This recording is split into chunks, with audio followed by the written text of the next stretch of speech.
Buenos días, mis hermanos y amigos. Es un gusto saludarlos. Yo soy el pastor Dixon Klinger y quiero dar la bienvenida esta mañana a nuestra predicación matutina. Vamos a estar hablando del libro de Santiago, versículo por versículo, fe en acción. Así que lo motivo para que se quede con nosotros. Si no has visto todas las predicaciones anteriores, te motivo para que vayas a nuestra página de Facebook y busque las predicaciones, o puedes ir a nuestra página de YouTube. Así que vamos a ponerlo aquí abajo para que puedas mirar la descripción. Te invito a que prepares tu Biblia y estés con nosotros. Así que gracias por acompañarnos. Así que no te vayas porque en segundos comenzamos. Dios te bendiga.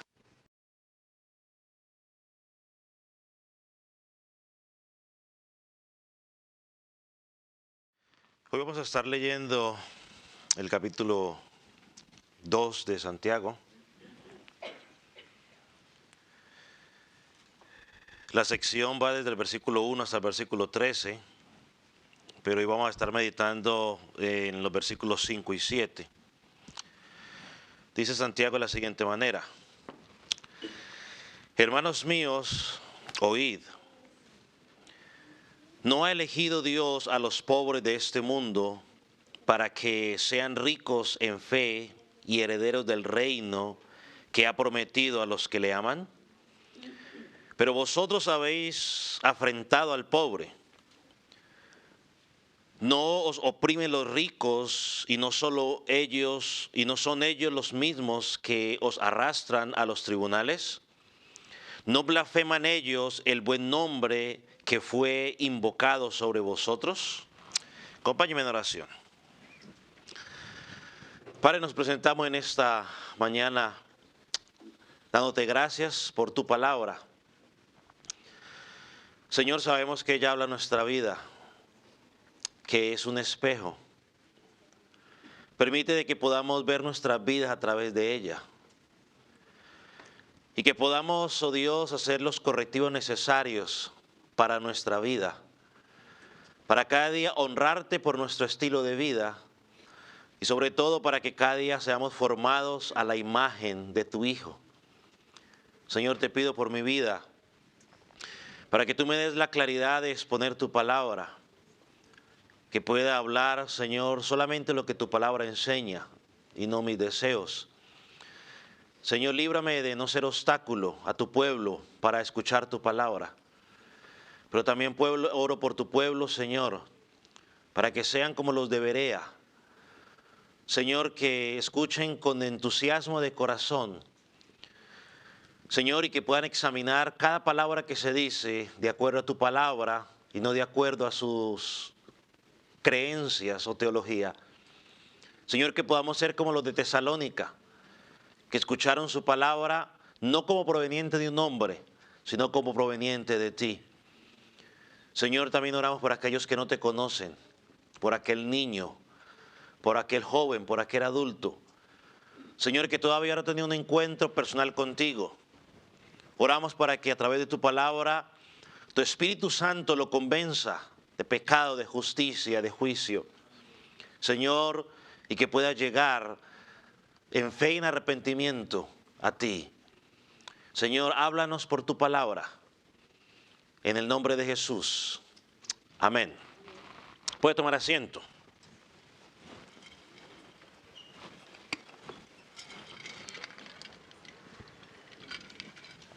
Hermanos, el Dios que adoramos, como diría la canción que hizo los cielos y la tierra por el poder de su palabra, es justicia perfecta. Él es completamente imparcial. Es decir, Él no tiene favoritos.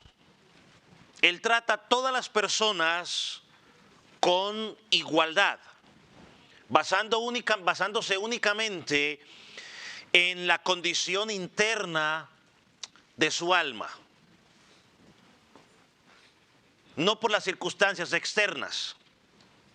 A todos nos pide lo mismo que le pidió a Abraham, lo mismo que le pidió a Adán, lo mismo que le pidió a Moisés, lo mismo que le pidió al apóstol Pablo, lo mismo que le pidió al apóstol Pedro, es lo mismo que le pide a usted y me pide a mí el día de hoy. Él disciplina a todos los que pecan, Disciplinó a Moisés, disciplinó a David cuando pecó, disciplinó a Pedro cuando pecó. Y cuando tú y yo pecamos, no importa que sea el pastor o el hijo del pastor o la esposa del pastor, también va a ser disciplinado de parte de Dios y de parte de la congregación, si es necesario. A Dios no le importa en lo más mínimo cómo te ves. No importa cuánto dinero tienes o no tienes. No le importa tu educación. No importa a qué escuela fuiste.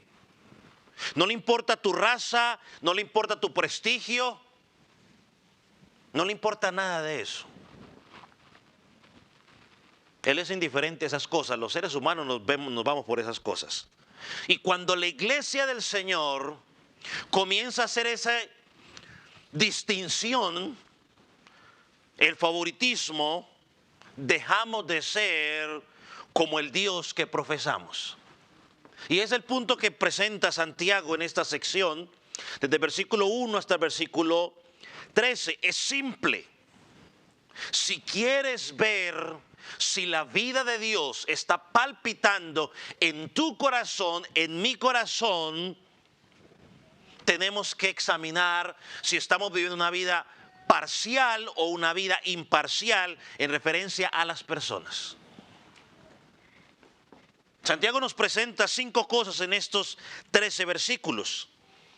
El primero, en el versículo 1 nos presenta el principio. Del versículo 2 al versículo 4 nos presenta el ejemplo, o sea, él usa una ilustración para ejemplificar el principio. Tercero, nos habla de la inconsistencia, versículo 5 al versículo 7. El versículo 8 al 11 nos va a hablar sobre la violación y del versículo 12 al versículo 13 nos va a hablar de la apelación final. ¿Cuál era el principio? Déjeme recordarlo rápidamente por aquellos que quizás no lo escucharon. ¿Por qué no debemos practicar el favoritismo? Porque practicar el favoritismo o hacer acepción de personas y pretender que tenemos fe en el Señor Jesucristo es totalmente incompatible. No podemos sostener en esta mano, por ejemplo, en la mano derecha, la fe cristiana centrada en el Señor Jesucristo, mientras en la mano izquierda estamos teniendo preferencias a las personas porque tienen mayor condición económica que los demás. No se puede, dice Santiago. Por ejemplo, cuando miramos el ministerio del Señor Jesucristo aquí en la tierra, su ministerio fue principalmente entre los pobres. La mayor parte de su ministerio fue enfocado a ellos, personas que tenían pocos recursos y que eran rechazados por el mundo. En su vida encontramos ese principio. En Santiago lo segundo que nos habla fue la ilustración. Y nos presentó 2 hombres, uno que podemos llamar los dedos de oro y con ropa resplandeciente, y el otro un pobre, un mendigo con ropas malolientes, donde uno recibía mejor trato porque tenía condición social buena y el otro recibía un trato peor simplemente porque no tenía una buena condición económica. Ahora llegamos al tercer punto en el cual vamos a enfocar el día de hoy, es la inconsistencia. Versículo 5 al 7, y me voy a permitir leerlo una vez más. Dice Santiago: hermanos míos, amados, oíd, no ha elegido Dios a los pobres de este mundo para que seáis ricos en fe y herederos del reino que ha prometido a los que le aman. Pero vosotros habéis afrentado al pobre. ¿No os oprimen los ricos y no son ellos los mismos que os arrastran a los tribunales? ¿No blasfeman ellos el buen nombre que fue invocado sobre nosotros? ¿Qué es lo que dice Santiago aquí? Ahora, En primer lugar, notemos cómo él introduce el versículo 5. Fíjense la frase: hermanos míos, amados, oíd. La semana pasada yo mencioné que Santiago, cada vez que iba a empezar, digamos, una nueva sección, él usaba esta frase, hermanos míos, y luego desarrollaba el tema que él quería desarrollar. De hecho, es la misma frase con la cual él comienza el versículo 1 que ya estudiamos la semana pasada. Hermanos míos. Lo único que puedo decir es que aquí él agrega dos palabras más en el versículo 5, que son las palabras ¿cuáles? Amados y oíd. Ahora, cada palabra en la Escritura tiene un propósito y debemos prestarle atención, aunque al principio pueda sonar, digamos, insignificante. Pero creo que una de las primeras cosas que podemos nosotros quizás notar en esto es que Santiago, cuando va a amonestar a los hermanos, presenta una serie de empatía con ellos. Pensando en lo que dice Gálatas dice que debemos considerarnos a nosotros mismos, no sea que nosotros también seamos tentados, ¿no?, a la hora de ir a amonestar a alguien. Santiago no se presenta como el juez impecable, acusando a los hermanos como lo peor y él siendo el mejor de lo mejor.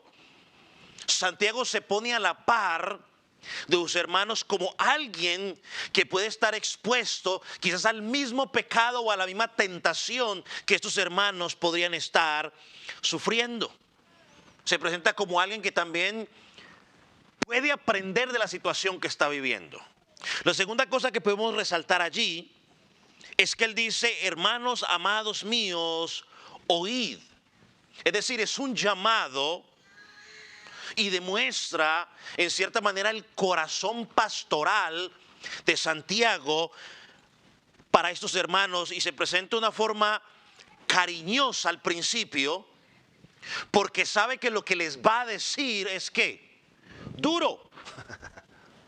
O sea, aunque tiene un corazón pastoral, aunque se presenta con cariño, él lo que les va a decir es, les va a hablar con dureza y con firmeza, porque hay un peligro en ese comportamiento.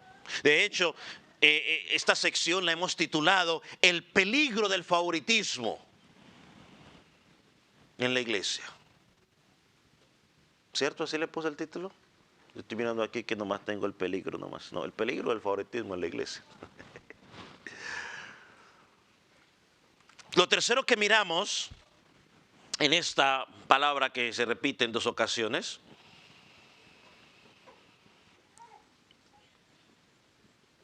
es cómo Santiago lo envuelve en el contexto de lo que está hablando.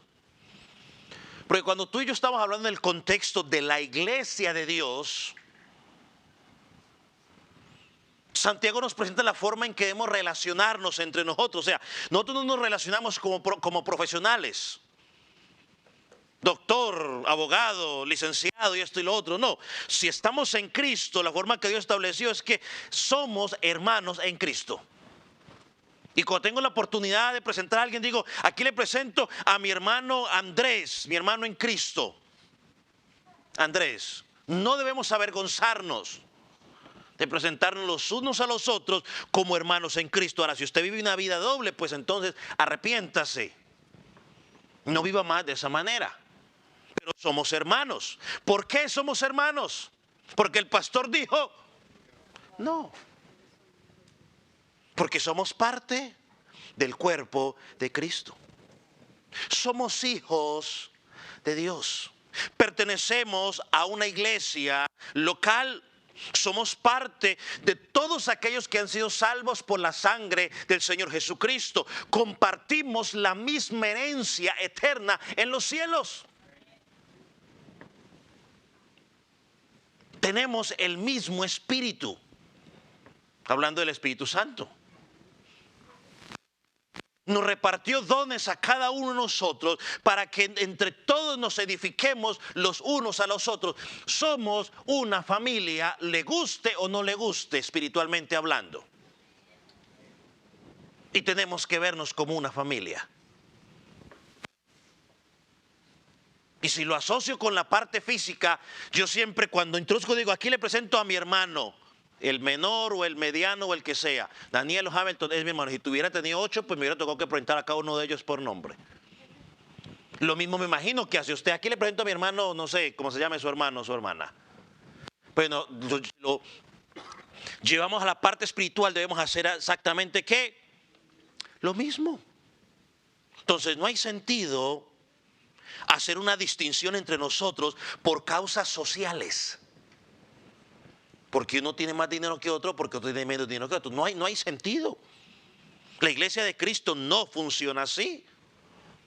Y miren, no es casualidad que hablando de la imparcialidad o del favoritismo en la iglesia, Santiago en 2 ocasiones en la misma sección los llame hermanos. Siervos del mismo Dios, herederos del mismo cielo. Entonces es un llamado a escuchar de Santiago. Y es como si Santiago le estuviera diciendo, luego de decirle ese llamado, oíd. O sea, es como, pongan atención a lo que les voy a decir. Santiago dice, permíteme mostrarles por qué actuar de esa manera es pecaminoso. O sea, favorecer a los ricos y a las personas de estatus alto y darle la espalda a otros porque son pobres o de estatus bajos es inconsistente a la luz de los hechos que él presenta en el versículo 5 y versículo 4. ¿Cuáles son? Hay para los que les gusta anotar, anótelos. 2 que vamos a mirar el día de hoy. Primero, Santiago dice, la elección divina de los pobres. Versículo 5, ¿no ha elegido Dios a los pobres de este mundo? Y lo segundo, la blasfemia de los ricos. Versículo 7. ¿No blasfeman ellos el buen nombre que fue invocado sobre nosotros? Entonces el primero, la elección de los pobres, versículo 5, la elección divina de los pobres. Y el segundo aspecto que vamos a mirar hoy es la blasfemia de los ricos. Versículo 7. Para aquellos que están anotando. Entonces, cuando nos ponemos del lado de los ricos, Santiago está diciendo, te pones del lado de los blasfemos. Cuando vas contra los pobres, o los abatidos, o los más, los pobres, vas contra los que Dios ha elegido. Santiago dice, ese comportamiento es inconsistente con la fe. Entonces, vamos a mirar el primer punto. La elección divina de los pobres. Versículo 5 una vez más, hermanos míos amados, oíd. No ha elegido Dios a los pobres de este mundo para que sean ricos en fe y herederos del reino que ha prometido a los que le aman. Santiago dice, cuando tú practicas el favoritismo, estás despreciando a los pobres. Otra forma de decirlo podría ser, Dios ha elegido a los pobres, pero tú, si actúas así, o sea, con favoritismo, has despreciado a los mismos que Dios ha elegido. Ahora, por favor, no vaya a asociar esto con Mateo capítulo 5. Santiago aquí no está hablando de los bienaventurados los pobres en espíritu. Son 2 cosas totalmente diferentes. Santiago está hablando aquí claramente o literalmente de aquellas personas pobres en estatus. O sea, no está hablando de los pobres en el espíritu, no lo podemos asociar. Entonces, de la forma gráfica que Santiago presenta aquí, es que el desprecio es contrario al carácter de Dios, el desprecio a estas personas por su condición social.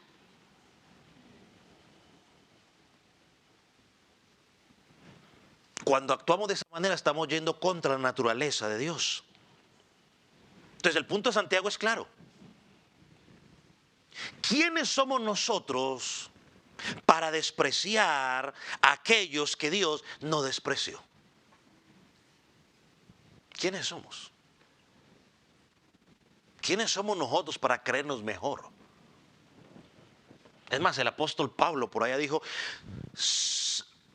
si todo lo que tienes lo has recibido, ¿por qué vives como si no lo hubieras recibido? Vamos por un momento a Deuteronomio capítulo 7, versículos 7 y 8. Para mostrar algo interesante allí. Deuteronomio capítulo 7. Está al principio de la Biblia, la puedes cerrar y empieza a abrirla y puedo encontrar rápidamente. Deuteronomio 7, miren lo que dice. No por ser vosotros más que todos los pueblos os ha querido Jehová y os ha escogido. Miren lo que va a decir. Pues vosotros erais más insignificantes de todos los pueblos, es decir, ni existían. Dios los creó. Eran los más insignificantes, versículo 8. Sino por cuanto os amó y quiso guardar el juramento que juró a vuestros padres, os ha sacado Jehová con mano poderosa y os ha rescatado de servidumbre de la mano de Faraón, rey de Egipto. Es interesante que muchas veces encontramos en la Escritura que el pueblo de Israel se jactaba.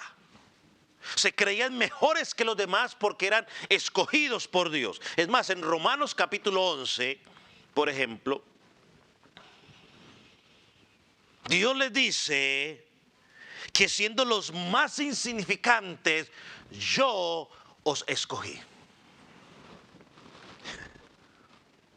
Fue simplemente por la gracia de Dios. Nada tiene que ver el territorio.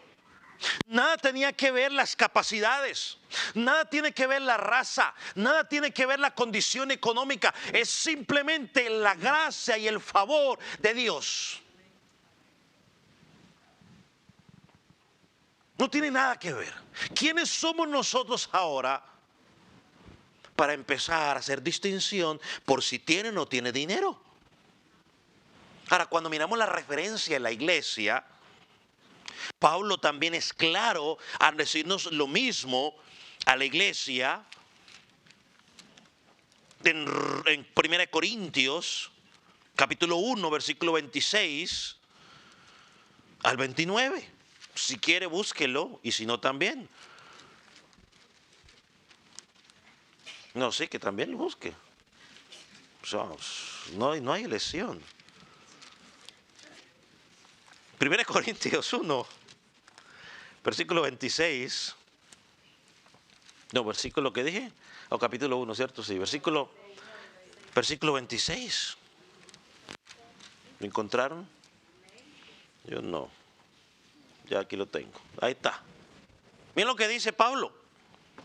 Pues mirad, hermanos, vuestra vocación, que no sois muchos sabios según la carne, es decir, no son muchos filósofos, científicos en la carne, ni muchos poderosos, ni muchos nobles, es decir, no tienen muchos ¿qué? Billete. Versículo 27, sino que lo de necio del mundo escogió Dios. ¿Para qué? Para avergonzar a los sabios, es decir, a los que se creen científicos, que creen que han alcanzado todo porque tienen un coeficiente intelectual más alto que el suyo o que el mío, o una preparación mejor que la suya o que la que tengo yo. Y lo débil del mundo escogió Dios para avergonzar a los pobres. Y lo vil del mundo, vil significa lo más bajo del mundo. Y lo menospreciado escogió. y lo que no es, para deshacer lo que es, a fin de que ¿qué? De que nadie se jacte, o sea, que nadie llegue orgulloso allá diciendo, yo llegué aquí por esto, por esto, por esto, por esto y lo otro. Ahora alguien estará haciendo una pregunta, pastor, ¿y entonces qué? ¿No hay ricos o no hay nobles? ¿Dios no escogió? No, claro que sí. Cuando usted lee el libro de Hechos encontramos que hay muchos nobles, personas con dinero que Dios escogió. Al rato voy a mencionar algunos de ellos. Pero a lo largo de la historia, cuando empezamos a mirar, el pueblo de Dios se caracteriza porque no son muy sabios, ni muy poderosos, ni nobles. Somos ahí del débil, para no decir otra palabra. No va a ofender a nadie. Pero normalito, sí. Término medio, dejémoslo así. Entonces Dios ha mostrado su gloria, misericordia hacia aquellos que no son tan valorados por el mundo, por su condición. Otra vez la reflexión de Santiago es la misma. ¿Con qué derecho nosotros nos atrevemos a despreciar a aquellos a quienes Dios no ha despreciado? Es que hay una cantidad de versículos que podemos notar cómo Dios siempre tiene un corazón para los pobres. Miren, voy a leerle dos pasajes rápidamente. Por ejemplo, Salmo 41, versículo 1, dice lo siguiente: bienaventurado el que piensa en el pobre, en el día malo lo librará Jehová. O sea, Dios dice, hay una bendición para aquel que piensa en el pobre. Y en algún día Dios lo librará. O sea, va a tener una recompensa de Dios. Esto lo quiero llevar de esa manera.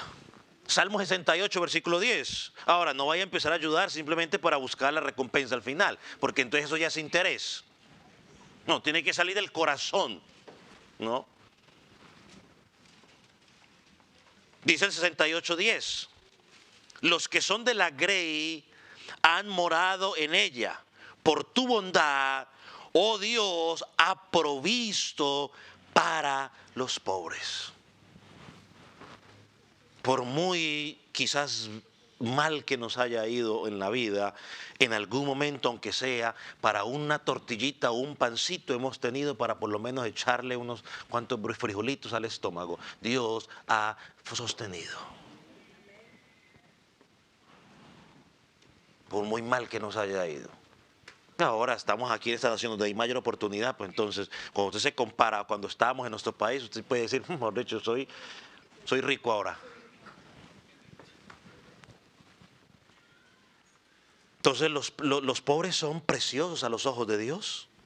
Entonces me llama la atención que cuando el Señor Jesucristo comenzó su ministerio, Él va a la sinagoga, o sea, donde se reunían los judíos, y entró, como podía entrar cualquier otra, y tomó una porción de la Escritura y comenzó a leerla. Él tomó una porción de Isaías 66, lee uno de los versículos y después explica lo que está leyendo y haciendo referencia de que esa persona que describe el pasaje es él.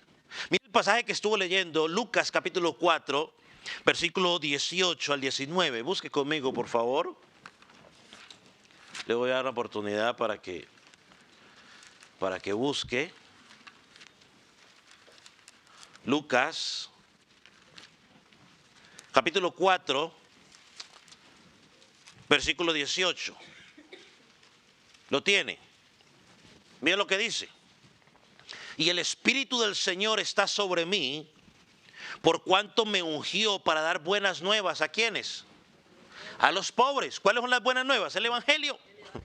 Me envió a sanar a los quebrantados de corazón, a pregonar libertad a los cautivos y vista a los ciegos. ¿No? Aunque podemos decir que está dando vista físicamente, la idea era una vista ¿qué? Espiritualmente. Era libertar a aquellos que estaban cautivos ¿qué? Espiritualmente. Aquellos que tenían el corazón quebrantado por situaciones, dice, a poner en libertad a los oprimidos, a predicar el año agradable del Señor. Lo que está diciendo Jesús allí es que el propósito, o uno de los propósitos por los cuales Él vino a la tierra, era predicar las buenas nuevas de salvación a los pobres. Interesante cómo los pobres en necesidad están cerca del corazón de Dios. Pero tenemos que ser imitadores de Dios como hijos amados. Es triste cuando una congregación empieza a decir, bueno, lo que pasa es que somos una congregación diferente y tenemos que enfocar nuestro enfoque o nuestra evangelización a personas que tengan buena posición económica. Bueno, ¿y qué de los pobres? ¿Ellos no necesitan salvación? Bueno, cuando pensamos en esa manera, posiblemente estamos pensando en lo que va a entrar económicamente, y eso es lo que Santiago está diciendo aquí. Ojo, pelado. Es peligroso. El evangelio tiene que predicar a cualquier tipo de persona. Porque Dios va a añadir a los que Él quiere, tengan o no tengan billete. Y si no tienen billete, Dios va a proveer de una o de otra manera. Porque la iglesia es de Jesucristo. Y Él la ha sustentado y la seguirá sustentando. A pesar de que hubo un tiempo de oscurantismo donde se quiso opacar, Dios mantuvo su iglesia firme. Por eso hoy usted y yo estamos aquí. Si solo se lo hubiera predicado a los ricos, quizás usted y yo no estuviéramos aquí. Debemos ser imitadores de Cristo, como dice Efesios capítulo 5. Lucas capítulo 6, versículo 36, no necesita leerlo, no necesita mirarlo, yo voy a leerlo para ustedes. Dice, sed pues misericordioso como también vuestro Padre es misericordioso. Entonces, si queremos seguir el ejemplo de misericordioso de Dios, Santiago dice, no te dejes guiar por la condición económica. Eso es un engaño. Ahora, si miramos el versículo 5, encontramos un detalle que Santiago nos da para exaltar la figura de los pobres. Versículo 5. Hermanos míos, oíd. Mira lo que le va a decir. No ha elegido Dios a los pobres de este mundo para que sean ricos en fe y herederos que ha prometido a los que le aman. Aquí hay dos elementos interesantes. El primero es que la elección de Dios es para que ellos sean ¿qué? ¿Para que ellos sean qué? ¿Que sean qué? Ricos. ¿Pero ricos en qué? En fe. Mire que la nueva traducción viviente, la traducción lenguaje actual, soporta lo que yo estoy diciendo aquí. Mire cómo lo traduce. Dice, escúchenme bien, hermanos queridos. Dios eligió a la gente pobre de este mundo para que la confianza en Dios sea verdadera riqueza y para que reciban el reino que Él ha prometido a los que le aman. ¡Wow! Hermoso, ¿no? Dios eligió al pobre de este mundo para que la confianza en Dios sea ¿qué?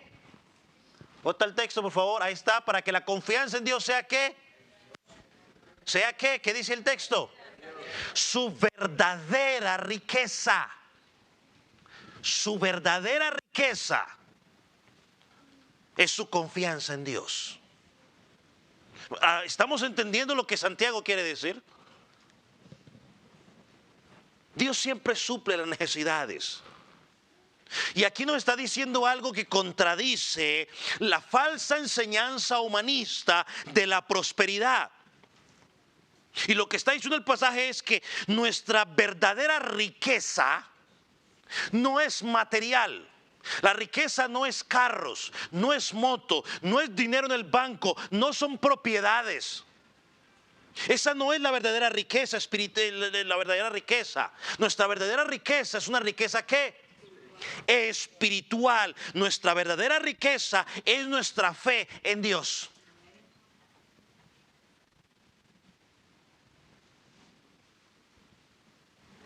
Es decir, puede ser lo más fácil.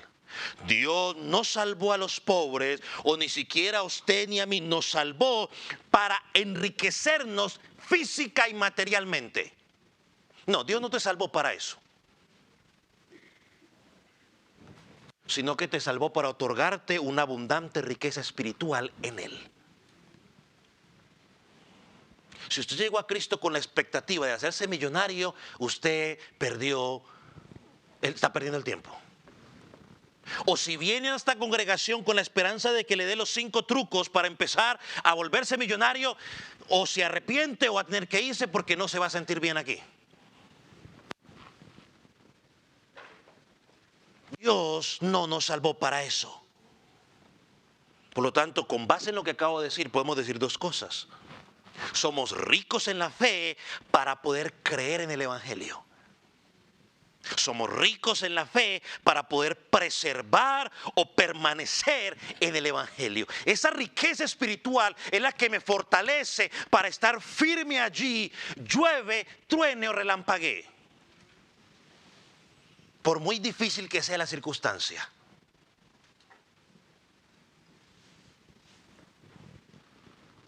Me está dando calor, hermano Prax, por favor. Me ayuda con eso.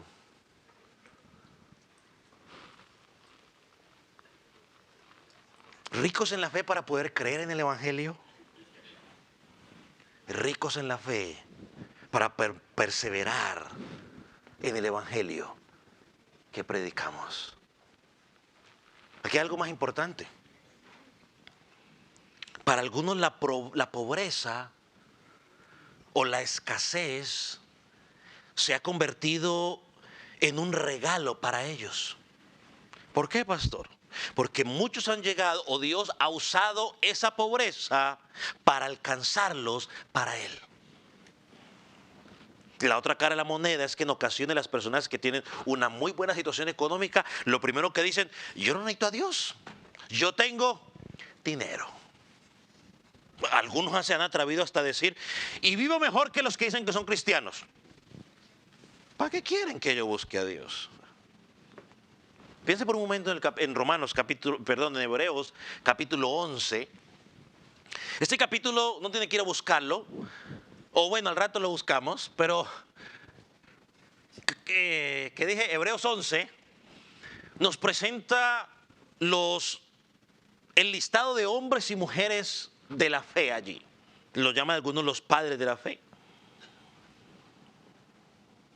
Que en momentos específicos de su vida podemos decir que eran ricos en la fe. Es decir, que creyeron en Dios a pesar de todas las dificultades que ellos estaban viviendo. Él comienza a describir cada uno de ellos. Pero al final del capítulo, el autor de Hebreos menciona lo siguiente. Si ya llegó a Hebreos, en capítulo 11, versículo 36, yo quiero que lea conmigo lo que dice el autor de Hebreos.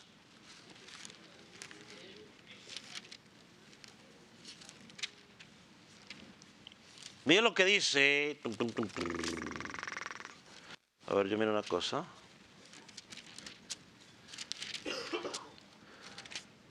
¿Qué dije? 36. Mire, mire lo que dice. Otros experimentaron vituperios y azotes, y a más de esto prisiones y cárceles. Fueron apedreados, aserrados, o sea, los cortaron, puestos a prueba, muertos a filo de espada. Anduvieron de acá para allá cubiertos de pieles de oveja y de cabras, pobres, angustiados y maltratados. Ahora, esto parece sonar paradójico o contradictorio para nosotros, porque aquellos hombres que según Dios fueron hombres de riqueza en la fe, también fueron personas que pasaron momentos muy duros en su vida. Y en esos momentos difíciles en su vida se describe ¿qué? La pobreza. Hermanos, si usted ve estos hombres de la fe y ve todo lo que pasaron, ¿quiénes somos tú y yo para quejarnos con Dios por la dificultad que estamos pasando en este momento? Antes deberíamos decirle, Señor, gracias. No entiendo, no comprendo, pero gloria a Dios a ti por ello. Miren lo que sigue diciendo el versículo 38. De los cuales el mundo no era digno, errando por los desiertos, por los montes, por las cuevas y por las cavernas de la tierra. No era digno para ellos. El mundo los despreciaba por su bajeza, y para ellos el mundo no era digno por la riqueza espiritual que tenían. O sea, cuando usted tiene la riqueza espiritual de Dios y usted entiende esa riqueza espiritual, lo del mundo queda en segundo ¿qué? Plano. Si Dios me bendice, pues está bien. Pero si no me bendice, yo estoy tranquilo, porque tengo la mayor riqueza. Pues tiene mucho dinero, pero si quiebra el banco, adiós vida mía. Viene un vendaval como quizás el que vino en estos días, se lleva a la casa, adiós vida mía. Hasta su vida se puede perder, pero la espiritual, ¿quién se la quita? Los carros se pueden dañar en cualquier momento. Por muy nuevo que usted lo quiera, lo tenga, se puede dañar en cualquier momento. El trabajo se puede perder en cualquier momento. Perdóneme por lo que le voy a decir. La salud también, en cualquier momento se deteriora a usted. Mientras usted y yo estemos vivos y estemos avanzando, en cualquier momento nos da cualquier cosa. Pero la riqueza espiritual, ¿quién te la quita? Esa es nuestra verdadera riqueza. Y eso es lo que el creyente busca. Lo demás, si llega bien. Ahora, no me vaya a aplicar Mateo, ¿qué? 6:33 creo que es. Buscad primeramente el reino de Dios y su justicia, y todo lo demás vendrá por añadidura. Y entonces usted piensa carro, casa, moto, camello y todo lo demás. No. Cuando usted mira el contexto, ahí no está hablando de casa, carro, moto. Está hablando de ¿qué? De las necesidades básicas del creyente para que pueda vivir. Pero yo sé que hay una enseñanza que tuerce eso, y ahí en las añadiduras le mete todo lo que usted quiera escuchar. Pero si somos fieles al contexto de la palabra, nos dice otra cosa. Entonces, la riqueza de la fe y la herencia eterna que nos está esperando. Esa riqueza eterna que estamos esperando es la que nos permite vivir esta vida con gozo a pesar de las enfermedades, a pesar de los conflictos que enfrentemos en esta tierra. Hermano, en este lado de la eternidad vamos a tener todo tipo de dificultades. Mire, yo se lo pongo de esta manera. Cuando uno se entera de que la esposa está embarazada, empieza la primera preocupación, ¿cierto? Bueno, Señor, esperemos en ti, Señor, que salga bien el muchacho, la muchacha. Y los padres estamos orando, ¿sabes? Nace el muchachito, la muchachita, y empiezan las otras preocupaciones, que si está llorando, que por qué. Y a medida que van creciendo, vamos saliendo de unas preocupaciones y siguen otras. Y van siguiendo otras. Usted puede preguntarle a aquellos padres que ya tienen hasta nietos, y ahora ellos todavía siguen con sus preocupaciones, con sus terroncitos. Y le añaden la preocupación de pronto hasta de los nietos. Es el ejemplo perfecto para que, hermano, las dificultades nunca se van a acabar mientras estemos aquí. Pero cuando tenemos esa riqueza espiritual y pensamos en esa herencia eterna, hermano, es mucho más fácil pasar a esas dificultades. Pablo lo dijo, porque, ¿qué dice? Porque la gloria venidera jamás, porque las dificultades que estamos pasando aquí, venga, lo busco mejor, hombre. Eso, las aflicciones de este mundo jamás se comparan con la gloria que ha de venir. Y si le añado lo que dice la canción, vivir es Cristo. Alabado sea el Señor. Vivir es Cristo.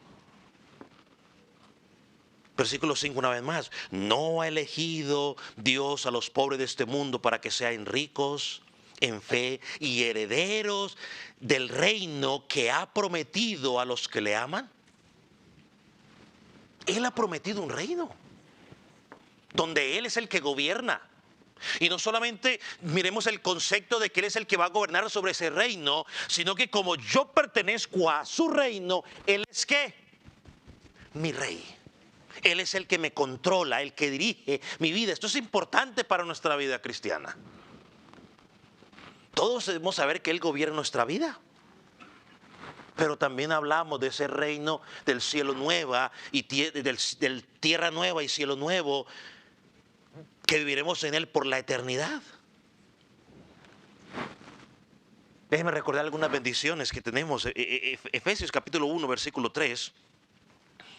Vemos una grande promesa. Miren lo que dice: bendito sea el Dios y Padre de nuestro Señor Jesucristo, que nos bendijo con toda bendición espiritual en los lugares celestiales. Toda bendición espiritual, toda la que usted se pueda imaginar. Cuando uno piensa eso, yo digo, ¿cómo es posible que a veces perdamos el tiempo tratando de impulsar a la gente a que se concentre en lo terrenal que se va a quedar aquí? Es más, va a ser destruido, dice la palabra. Y no buscar eso eterno que nunca será destruido. Hay que poner la mirada en las cosas celestiales, no las terrenales. Romanos 10, versículo 12. Capítulo 10, versículo 12. Dice: porque no hay diferencia entre judío y rico, pues el mismo que es Señor de todos es rico para con todos los que le invocan. Él es rico para todos los que le invocan. Y perdóneme, aquí no está hablando de que como tiene mucho dinero mi papá, ahora yo voy a ser millonario. No, no está hablando de eso. Está hablando de esas riquezas que espirituales.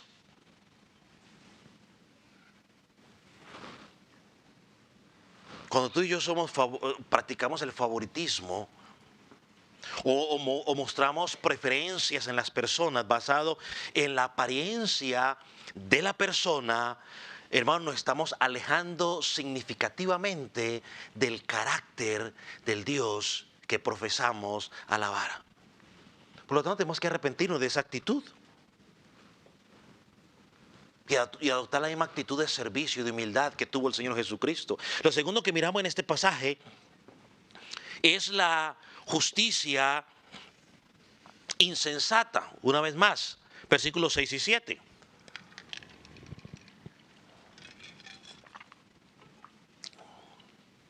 Dice: pero vosotros habéis afrentado al pobre, no os oprimen los ricos, y no son ellos los mismos que os arrastran a los tribunales.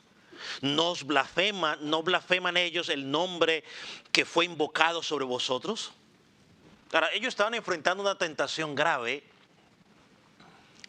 la cual consistía en despreciar al pobre al punto de insultarlo, porque miren lo que dice el pasaje.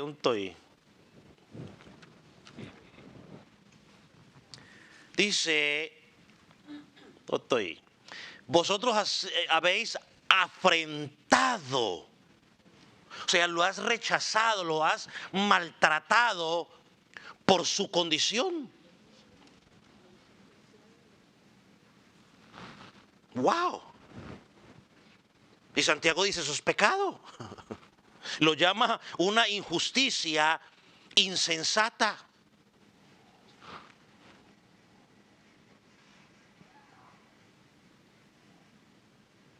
¿Y cómo lo ilustra? Lo hace de una forma muy interesante, porque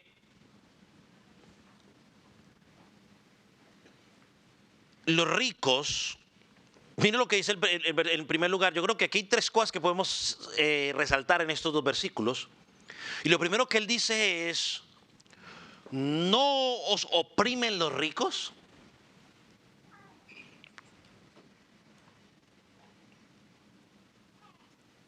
No todos los ricos son sí, pero pues hay una gran mayoría. Pero usted sabe que a lo largo de la historia ha pasado muchas veces que esas personas que tienen mejor condición económica han abusado tristemente de ella en situaciones adversas contra aquellos que tienen poco dinero. Por ejemplo, en el capítulo 5, que estudiaremos más adelante, versículo 4, dice Santiago: he aquí clama el jornal de los obreros que han cosechado vuestras tierras, el cual por engaño no les ha sido pagado por vosotros, y clamaron clamores de los que habían cegado han llegado a los oídos del Señor de los ejércitos. Lo que Santiago está diciendo allí es que muchos jornaleros o empleadores o muchos empleados, perdón, estaban sufriendo por sus jefes o sus empleadores. Los habían engañado, no le estaban pagando lo que le correspondía. Santiago dice que el clamor de ellos estaba llegando al corazón y los oídos del Señor. Mira, al final del versículo dice, al Señor de los ejércitos. Es decir, Dios está mirando la injusticia que estás cometiendo y te llamará a cuentas. Entonces Santiago está recordándoles a ellos que al dejarse llevar por las apariencias, están cometiendo el mismo error del cual se están quejando. O sea, Santiago le dice, mire, recuerda por un momento, las personas pobres, tras de que han sido rechazadas o maltratadas por su situación, luego llegan a la congregación donde se supone que las cosas deben ser diferentes. ¿Y qué pasa? Más de lo mismo. Es como cuando alguien llega a una congregación porque está cansado de tanto bochinche, chisme en el mundo, y llega a la congregación y encuentra más de lo mismo. Dice, ¿sabe qué? Mejor me quedo allá. Pues si encuentro lo mismo. Ahora, yo aclaro, no es que Santiago esté promoviendo una venganza contra los ricos, sino que lo que le está diciendo es, hombre, pongan atención a lo que están haciendo. Porque con la forma de actuar, ustedes están haciendo lo mismo que de lo cual se están quejando, o lo mismo que le han hecho a ustedes. ¿Cuál es la diferencia? Ese es el punto. No es la venganza, no me voy a pensar eso. Posiblemente estaba pensando en algún grupo, como los saduceos, que ellos eran unos líderes religiosos, aristócratas, ¿no? O sea, que tenían nobles de buen billete, que ellos oprimían a los creyentes. A la mayoría de los que eran, pues, pobres. Entonces Santiago dice, abran el ojo, no hagan lo mismo. No caigan en el mismo error por estar favoreciéndose. Ahora, ellos los oprimían a ustedes. Ahora que llegan a la congregación que están convirtiendo, ustedes ahora, llegaron ellos, y entonces empiezan a rendirles que pleitesía. No, son unos hermanos más en Cristo. Son unos hermanos en Cristo. Usted puede ser de los jóvenes aquí, usted puede llegar a convertirse en uno de los mejores doctores de aquí, de Estados Unidos, pero el día que llegue a la congregación seguirá siendo un hermano de nosotros. Gloria a Dios por su talento, que el nombre del Señor sea exaltado, pero sigue siendo un hermano en Cristo. Y el día que se equivoque, comete un error, por muy buen doctor que sea, entonces como iglesia tendremos que corregirlo, o cualquier otra profesión. Dije doctor porque es la primera que me vino a la mente. No, ahorita decía, ya no estudio para doctor. No, cualquier profesión que usted sea, builder o no sé, maestro, lo que usted quiera, que haya elegido. Pero creo que la idea se entiende, ¿no? Lo segundo punto que miramos en estos dos versículos, miren lo que dice el versículo 6, sigue diciendo, no os oprimen los ricos, miren lo que dice la segunda parte, y no son ellos los mismos que os arrastran a los tribunales. Ahora, creo que tú y yo quizás en algún momento nos hemos quejado en nuestro tiempo de eso, o lo hemos pensado en la antigüedad y aún quizás en nuestro tiempo moderno todavía. Las personas que tienen mayor billete, nosotros por lo menos pensamos que tienen mayor influencia ¿en qué? En las autoridades. No, pues que, y salió libre. Eso fue que tuvo dinero para pagar un buen abogado. Lo primero que pensamos, ¿cierto? O entre más dinero tenga usted mejor paga un abogado, y ese abogado pues lo capacita ¿para qué? Para ayudarlo mejor. Si usted va con uno de oficio, pues entonces se complican más las cosas. Ellos al tener dinero, por ejemplo, hablando del Señor Jesucristo en términos humanos, ¿no? La aclaro para que no digan que estoy enseñando cosas raras, sino en términos humanos. ¿Qué hicieron los líderes religiosos de su tiempo? Bueno, trataron de pagar falsos testigos para presentar pruebas contra el Señor Jesucristo. ¿Eso se llama qué? Soborno. Como tenían el poder político religioso y la influencia, trataron de influenciar a la gente. Recuerden que ellos fueron los que influenciaron a la gente para que la gente empezara a gritar. Trataron de influenciar a Pilato. Solo en términos humanos, porque usted y yo sabemos que por lo que Dios había establecido, simplemente estaba cumpliendo el plan soberano de Dios. Dios dejó que la maldad del hombre actuara tranquila. Pago de influencias. Muchos creyentes quizás fueron llevados injustamente a los tribunales de justicia para ser acusados. En Hechos capítulo 5, capítulo 16, capítulo 18, tenemos casos de creyentes que fueron llevados ante las cortes judías o cortes gentiles injustamente. Y entonces lo que Santiago está diciendo, recuerden por un momento, estas mismas personas que ahora ustedes están queriendo exaltar, son las mismas personas que en algún momento fueron culpables de que ustedes fueran llevados a corte. Injustamente. Y una vez más, no es venganza. Es que el punto es, ¿cómo se sintieron ustedes cuando eso pasaba? Bueno, ahora ustedes están haciendo lo mismo. Corrijan. Lo tercero que miramos en estos dos versículos, Santiago sigue diciendo, pero vosotros habéis aferrado al versículo 7 mejor, no blasfeman ellos el buen nombre que fue invocado sobre vosotros. O sea, Santiago va un poco más allá y los lleva a pensar por un momento. Mire, ellos blasfemaron el nombre, el buen nombre del Señor Jesucristo. ¿Qué es blasfemar? Bueno, blasfemar es hablar mal o difamar. A lo largo de la historia muchas personas han hablado mal del Señor Jesucristo. Aquellos que quizás tienen muy buena condición económica dicen, yo no necesito a Dios, mi Dios es mi dinero, yo estoy bien, no necesito más nada. Pero ¿sabe una cosa? Cuando tú y yo oprimimos al pobre por favorecer al rico, ¿sabe qué estamos haciendo? Blasfemando el nombre del Señor Jesucristo. Quien los oprime está blasfemando el nombre del Señor Jesucristo. Y esto es lo que Santiago está queriendo que este pueblo entienda y que tú y yo entendamos el día de hoy. No podemos hacerlo. Yo recordaba, ¿no?, a los apóstoles allá en Hechos capítulo 5, cuando fueron apedreados, maltratados por causa de predicar a Cristo el Evangelio, y les prohibieron que predicaran el Evangelio. Y ellos contestaron la famosa frase que quizás nosotros repetimos en muchas ocasiones: es necesario obedecer a Dios antes que a los hombres. Pero el versículo 41 en Hechos capítulo 5 dice lo siguiente: después de que fueron maltratados, dice, y ellos salieron de la presencia del concilio gozosos de haber sido tenidos por dignos de padecer afrenta por causa del nombre. Mientras los ricos blasfeman el nombre del Señor Jesucristo, y algunos pobres también, los cristianos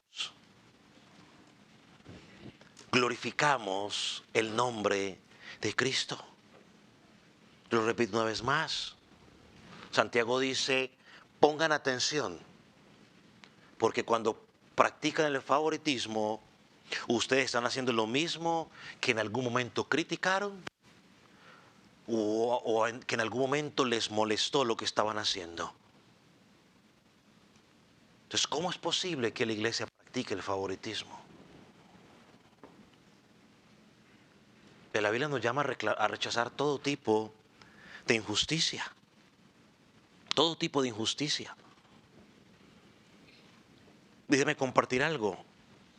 No vayamos a pensar entonces que los ricos no tienen posibilidad de salvación. Claro que sí. Si creen al Señor Jesucristo serán salvos. Ahora, la Biblia nos presenta, por ejemplo, en Abraham, Génesis capítulo 13, versículo 2, nos dice que Abraham era muy rico en ganado, en plata y en oro. Abraham era rico. Cuando usted va a Job, por ejemplo, Job capítulo 1, versículo 3, mire lo que dice de Job. Dice que su hacienda era 7,000 ovejas, 3,000 camellos, 500 yuntas de bueyes, 500 asnas y muchísimos criados, y el varón más grande que todos los orientales. Y dice que lo perdió todo, y que cuando lo perdió todo, dice que vino a ser ¿qué? 4 veces más lo que tenía.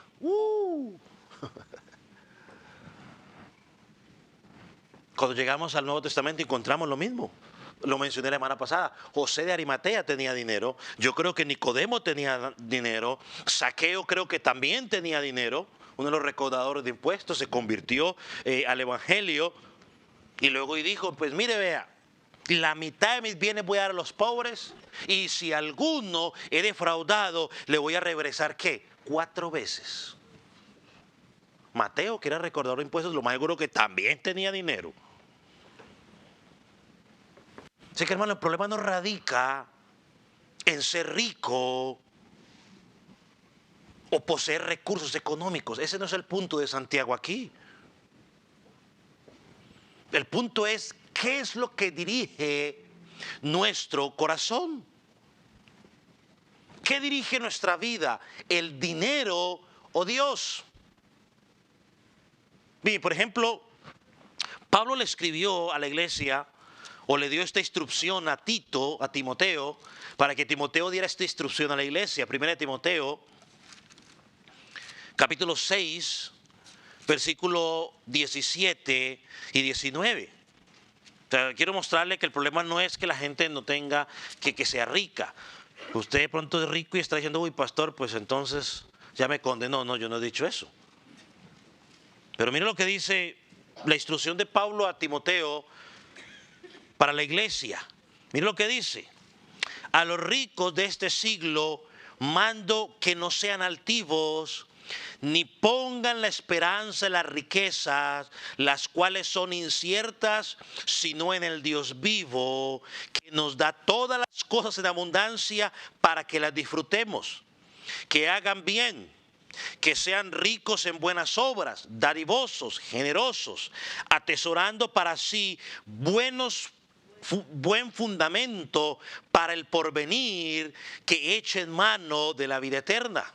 ¿Le está diciendo Pablo a los ricos que es pecado ser rico? No. Lo que le está diciendo simplemente es que a los siglos ricos, que no pongan la esperanza ¿en qué? En su riqueza. Porque esas riquezas, dice ahí, son inciertas, es decir, se pueden ir, son como la neblina de la mañana. Que pongan su mirada en Dios. Entonces, hermanos, ser rico no es malo. Lo malo y lo pecaminoso es que yo empiece a enseñar, Iglesia del Calvario, Dios quiere que seas rico. Eso sí es pecaminoso. Pecaminoso es que yo empiece a decir, Dios te llamó, si eres pobre es porque estás en pecado, deja tu pecado y serás rico. Eso es pecaminoso. Pecaminoso es que yo empiece a decir, si quieres $1,000, empieza a darme ahora $100. ¿A dónde están los de los $100? Eso es pecaminoso. Que quiere construir su casa, amén, gloria a Dios. Entonces la casa que tiene ahora, véndala y dónela a la iglesia porque Dios le va a bendecir una casa más grande. Eso es pecaminoso.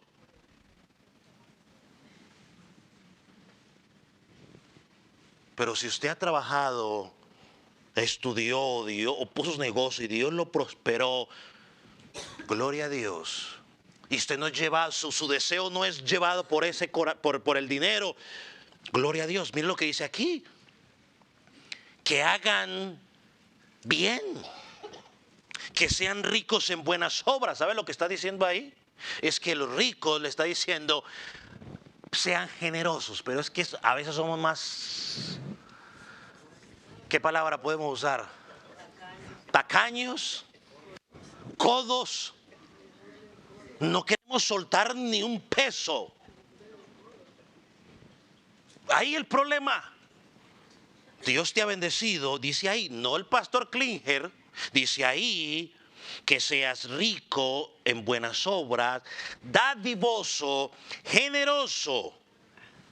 ¿Cuál era una de las características de la iglesia primitiva en Hechos capítulo 2 que estudiamos la semana pasada? No había necesidad, porque cuando había necesidad, los que tenían, ¿qué? Ayudaban.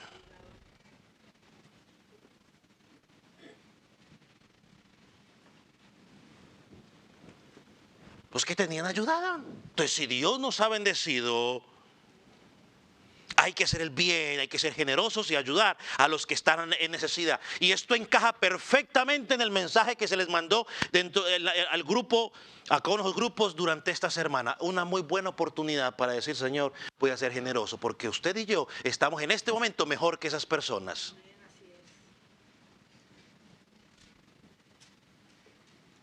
A usted y yo en este momento estamos mejor que esas personas allá en la área de Cottonwood, mucho mejor que ellos. Un buen momento para decir, Señor, gracias. Voy a usar parte de lo que tú me has provisto para ayudar en un granito de arena a estas personas.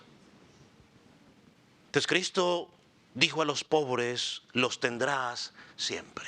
Ese cuento de cuando alguien se para y dice, cuando yo esté al frente, yo acabaré con la pobreza. Es mentira el diablo. Es mentira el diablo. Yo tengo 45 años. Pensemos que he escuchado políticos, digamos que medio les he prestado atención, digamos de que tengo unos 10 años, decía 35 años escuchando el mismo cuento, cada 4 años que se vienen las cuestiones y sigo viendo por todos lados. Y se seguirán viendo. Pero ¿sabe por qué siguen los pobres? Porque hay un propósito de parte de Dios. ¿Sabe por qué siguen los pobres? En este lado de la eternidad. ¿Por qué estarán ahí? Para aquellos que quizás hemos recibido un poco más de bendición económica, podamos compartir a esas personas.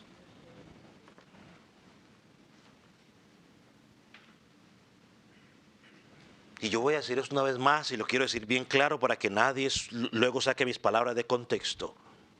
Dios no condena al rico por su riqueza.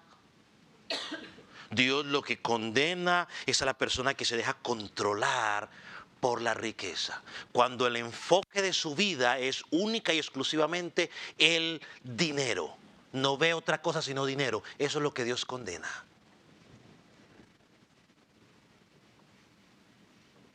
Ese es un punto que no podemos dejar pasar por algo. Entonces Santiago dice, ¿estás haciendo favoritismo? Pues estás actuando mal. Y si eres rico o tienes buena posición económica y la estás usando para abusar a otros, pues lo estás usando mal. No podemos dejarnos guiar ni por la riqueza ni por la pobreza, sino por lo que Dios ha hecho en nuestro corazón. Déjeme compartir algo que leí esta semana y con eso terminamos. Vivimos en un mundo de grandes desequilibrios sociales y profundas diferencias culturales. No es difícil para el pueblo de Dios practicar el favoritismo y la parcialidad usando una escala de valores externos. Es fácil hacer diferencias entre los seres humanos tomando el criterio materialista que imperia en el mundo. Pero el hombre que está en relación correcta con Dios debe hacer uso del criterio de la compasión, el amor, la justicia, la piedad para dar a los demás. Este fue el criterio que Cristo usó durante su ministerio terrenal.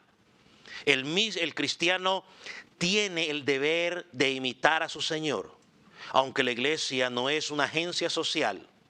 El pueblo cristiano no debe olvidarse de los pobres. El criterio de la fe viva debe practicar la justicia social, extender la mano a los pobres de la tierra. Hermanos, Dios nos ha dado una muy buena oportunidad para examinar nuestro corazón, para evaluar nuestra vida, si estamos viviendo a la luz de lo que enseña este pasaje, o si estamos practicando el favoritismo en nuestra congregación. Vamos a orar. Ponga sobre sus pies, por favor.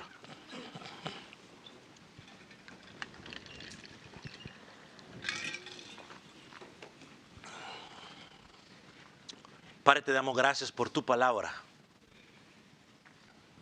Señor, entendemos que a veces ella confronta nuestra vida, nos muestra las áreas en las que estamos fallando. Padre, si nosotros, ya sea como congregación o como personas, estamos siendo culpables de practicar este favoritismo, Señor, perdónanos. Señor, ayúdanos a hacer los correctivos necesarios. Señor, que tu Espíritu Santo nos dé la claridad en la mente, Señor, para cambiar nuestra conducta, para que en lugar de blasfemar el nombre del Dios que proclamamos, nos convirtamos en unos adoradores en espíritu y en verdad del Dios vivo y verdadero. Señor, gracias por exponernos a estos pasajes. Señor, porque nos llevan a analizarnos. Señor, y danos la sabiduría necesaria a la hora de poder poner en práctica lo que aprendemos de ti, Señor. Líbranos, oh Dios, de terminar practicando aquella cosa de la cual nos hemos quejado o nos ha molestado en el pasado. Señor, gracias. Gracias, Señor. En el nombre de Jesús. Amén.